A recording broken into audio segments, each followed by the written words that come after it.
नमस्कार साथियों, all biography channel में फिर से आप लोगों को एक नए वीडियो में स्वागत है।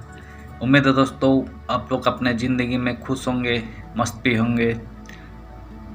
मेरे चैनल पे आज हम एक और नया वीडियो लेकर आपके सामने हाजिर हुए हूँ।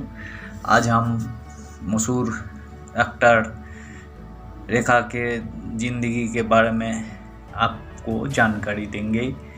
आज हमने रेखा की बायोग्राफी, उनकी जीवनी, उनकी परिवार के बारे में हमने सारे तथ्यों को इकट्ठा करके आपके सामने पेश करने जा रहे हैं। उम्मीद है दोस्तों वीडियो को बिना स्किप किए आप देखते रहेंगे, आपको भी मालूम पड़ जाएगा रेखा की जीवनी के बारे में। तो चलिए दोस्तों शुरू करते हैं रेखा की जीवनी। बायोग्राफी ऑफ रेखा इन हिंदी जीवनी। भानु रेखा गणेशन उर्फ रेखा हिंदी फिल्म की एक अभिनेत्री है। प्रतिभाशाली रेखा को हिंदी फिल्मों की सबसे अच्छी अभिनेत्रियों में से एक माना जाता है।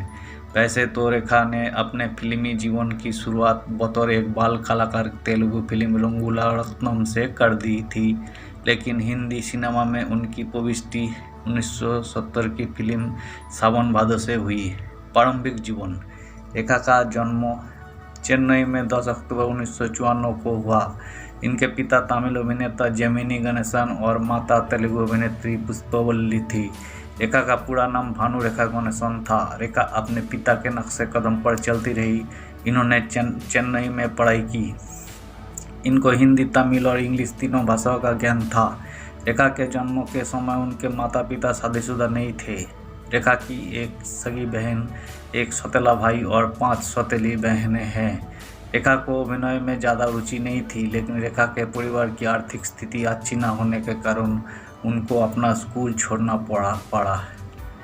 इसके बाद उन्होंने अभिनय की दुनिया में कदम रखा और उन्होंने इसकी शुरुआत तेलुगु फिल्मों से कर दी। वही समय उनके जीवन का बहुत ही कठिन समय रहा। रेखा को उस समय हिंदी भाषा नहीं आती थी, जिसके कारण उनको शुरुआत में बहुत संघर्ष करना पड़ा। उस समय वो अपनी माता को बहुत याद कर रही थी, क्योंकि वह बहुत बीमार थी। उनको परहेज का भोजन लेना होता था। रेखा को मानसिक परेशानियों का सामना करना पड़ा। रेखा का फिल्मी दुनिया का सफ़र बहुत ही ज्वाल उतार और चढ़ाव वाला रहा। रेखा ने अपने जीवन में लगभग 170 फिल्में की, जिनमें से कुछ फिल्में सफल हुई और कुछ में वो असफल भी रही, किंतु वे फिल्में करती रही। रेखा ने अपने फिल्म जगत के सफ़र में हर तरह के किरदार के रूप में अभिनय किया, फिर चाहे वही मुख्य किरदार हो या सहायक किरदार। सभी किरदारों में उन्हें बहुत सराहा गया। रेखा ने अपने 40 सालों के लंबे करियर में लगभग 180 से ऊपर फिल्मों में काम किया है। अपने करियर के दौरान उन्होंने कई दमदार रोल किए और कोई मजबूत फीमेल किरदार को पर्दे पर बेहतरीन तरीके से पेश किया। और मुख्य धारा के सिनेमा के अलावा उन्होंने कोई 8 फिल्मों में भी काम किया, जिसे भारत में पैरेलल सिनेमा कहा जाता है। उन्हें 3 बार फिल्म फेयर पुरस्कार मिल चुका है, 2 बार सर्वश्रेष्ठ अभिनेत्री का, एक बार सर्वश्रेष्ठ सह अभिनेत्री का, जिसमें क्रमशः खूबसूरत, खून भरी मांग और खिलाड़ियों का खिलौना जैसे फिल्में शामिल है। उमराव जान के लिए उन्हें सर्वश्रेष्ठ अभिनेत्री का राष्ट्रीय फिल्म पुरस्कार भी मिल चुका है। उनके करियर का ग्राफ कई बार नीचे भी गिरा, लेकिन उन्होंने अपने को कई बार इससे उबारा और स्टेटस को बरकरार रखने के लिए उनकी क्षमता ने सभी का दिल जीता। 2010 में उन्हें भारत सरकार की ओर से पद्मश्री सम्मान से भी नवाजा गया।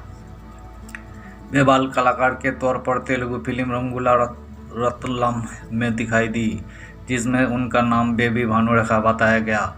1969 में हीरोइन के रूप में उन्होंने अपना डेब्यू सफल Kannada film Operation Jackpot Nalli CID 999 से किया था, जिसमें उनके हीरो राजकुमार थे। उसी साल उनकी पहली हिंदी फिल्म अंजना सफर रिलीज हुई थी। फिल्म में एक किसिंग सीन के विवाद के चलते यही फिल्म नहीं रिलीज हो पाई। बाद में इस फिल्म को 2 शिकारी के नाम से रिलीज किया गया। रेखा ने दिल्ली के प्रसिद्ध उद्योगपति मुकेश अग्रवाल से शादी की। 1 साल बाद जब रेखा लंदन में थी, तब उनके पति ने सुसाइड नोट, जिसमें लिखा था कि किसी को दोषी न ठहराया जाए के साथ आत्महत्या कर ली, जिसके लिए रेखा को काफ़ी समय तक बहुत कुछ सहना पड़ा, पर बाद में वे निर्दोष साबित हो गई। 1993 में रेखा के बारे में अफवाह उड़ी कि अभिनेता विनोद मेहरा के साथ उन्होंने शादी कर ली, परंतु 2004 में सिमी ग्रवाल को दिए इंटरव्यू में उन्होंने इस शादी से इनकार किया और विनोद मेहरा को अपना शुभचिंतक बताया। रेखा अभी अपने बांद्रा में स्थित घर में रहती है।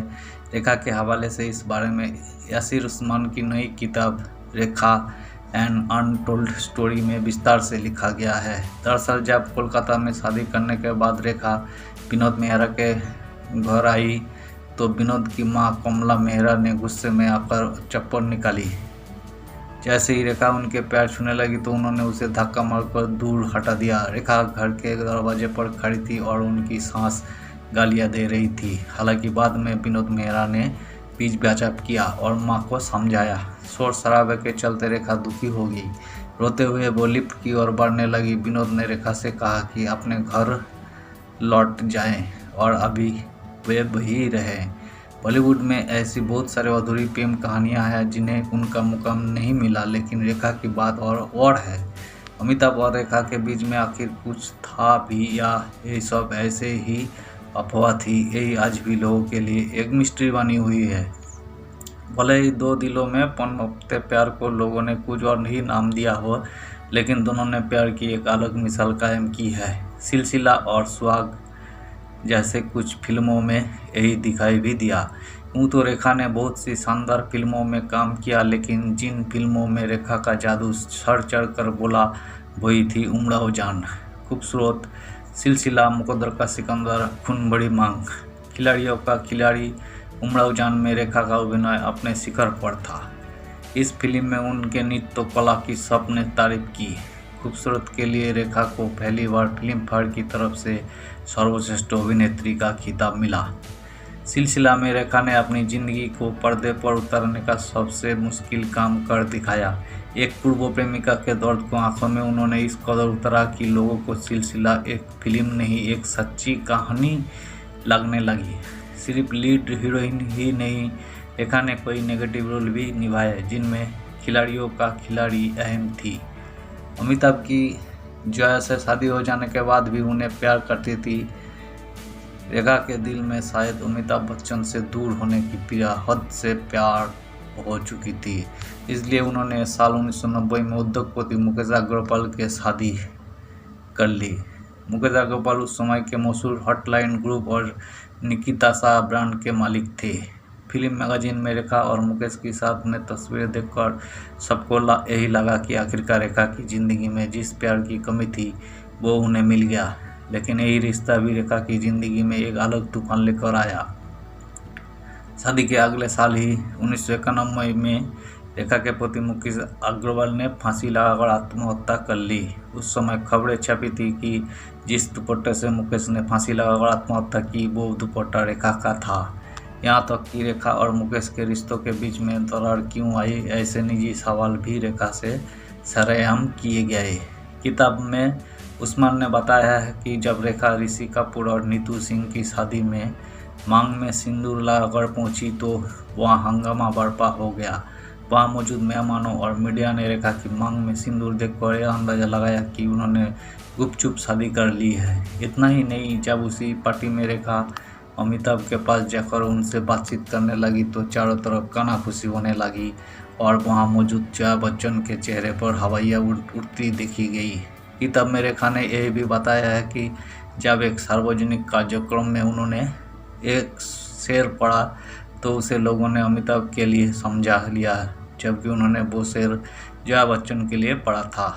रोचक बातें, रेखा ने अपने फिल्मी करियर में 180 फिल्में की है। रेखा एक ब्राह्मण थी जो आधी तमिल और आधी तेलुगु थी, क्योंकि उनके पिता जेमिनी गणेशन तमिल थे और उनकी माता पशुपाबली तेलुगु थी। जब उनका जन्म हुआ तो उनके माता पिता अविवाहित थे। रेखा उन फिल्म अभिनेत्रियों में से एक थी जो राजनीति में आई, किंतु फिर भी उन्हें पद्मश्री मिला। शुरुआती दिनों में रेखा इतनी उभर नहीं पाई क्योंकि तब रंग रूप को ज़्यादा अहमियत दी जाती थी। 1976 में रेखा अमिताभ की फिल्म द अंजन आई इसी फिल्म से दोनों एक दूसरे को पसंद करने लगे। रेखा को यहाँ से नया मोड़ मिला। 1978 की फिल्म घर में रेखा का करियर अतुलनीय रहा, जिसके कारण फिल्म फेयर अवार्ड के लिए नॉमिनेशन हुआ। 1978 में ही मुकद्दर का सिकंदर फिल्म रेखा की सफल फिल्मों में एक है। इस फिल्म को उस दशक की ब्लॉकबस्टर फिल्मों का दर्जा मिला। खूबसूरत फिल्म के लिए रेखा को फिल्म फेयर अवार्ड से नवाजा गया। 1981 में सिलसिला रेखा और अमिताभ की जोड़ी की आखिरी फिल्म थी। इसके पहले इनकी जोड़ी ने काफ़ी हिट फिल्में दी। यही फिल्म रेखा, अमिताभ बच्चन, जया बच्चन की त्रिकोण प्यार के ऊपर आधारित थी। कहा जाता है यहीं से इनके प्यार का अंत हुआ। बहुत बहुत धन्यवाद दोस्तों, जो आपने अपना कीमती समय देकर इस वीडियो को वॉच किया है। उम्मीद है दोस्तों वीडियो आपको अच्छी लगी होगी। अगर अच्छी लगी है तो प्लीज़ एक लाइक कर दीजिएगा। अगर आप चैनल पे नए आए हैं तो प्लीज़ एक सब्सक्राइब कर दीजिएगा। आपके एक सब्सक्राइब हमारे सामने एक हीरे के समान है। उम्मीद है दोस्तों आप हमें ज़रूर सपोर्ट करोगी। आपकी सपोर्ट से हम आगे भी ऐसे ही सेलिब्रिटी और नाइस प्लेस की जानकारी लेकर उनकी बायोग्राफी को सजा के आपके सामने हम पेश करने की हिम्मत कर सके। तो उम्मीद है दोस्तों आप ज़रूर हमें सपोर्ट करोगी। तो आज के लिए इतना ही। फिर नेक्स्ट वीडियो में हम ऐसे ही किसी सेलिब्रिटी की बायोडाटा के लेकर आपके सामने हाजिर होंगे। तब तक के लिए बाय बाय।